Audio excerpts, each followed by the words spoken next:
হাত ধরো, হাত ধরে হাঁটো।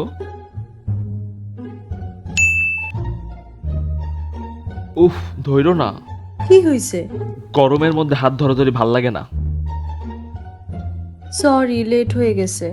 লেট হইছে তো কি হয়েছে, রাস্তার যে অবস্থা লেট হইতেই পারে। আচ্ছা ঠিক আছে। সরি, লেট হয়ে গেছে। কিসের সরি? তুমি সব সময় লেট করে আসো। রাস্তায় তো জ্যাম থাকে জানোই, তো জ্যামের জন্য একটু আগে বের হইলে পারো। কি হলো, তুমি একটা ফ্রেঞ্চ ফ্রাই নিচ্ছ তাও একসাথে মুখে দিতেছো না? এভাবে খেলে হবে? বেশি করে খাও। আরে বেশি খাইলে যদি মোটা হয়ে যাই? তো মোটা হইলে কি হয়েছে? তুমি যত মোটা হও আমার কোনো সমস্যা নাই। এগুলো সহ একসাথে সব খাও। ইচ্ছা মতো মোটা হও, আমার কোনো সমস্যা নাই। আল্লাহ, তিনটা একসাথে মুখে দিতেছো? এইভাবে খেলে একটা সময় মোটাই হয়ে যাবা। তুমি না বলছিলা যে বেশি বেশি করে খাইতে, মোটা হইলে তোমার সমস্যা নাই, এখন তাইলে আবার এগুলো বলতেছো কেন? আরে ওইটা তখন বলছিলাম, মোটা হওয়া তো স্বাস্থ্যের জন্য ভালো না।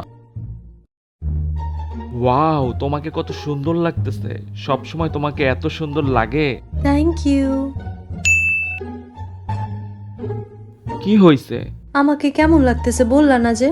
তোমাকে তো সব সময় সুন্দরই লাগে, এটা বলার কি আছে?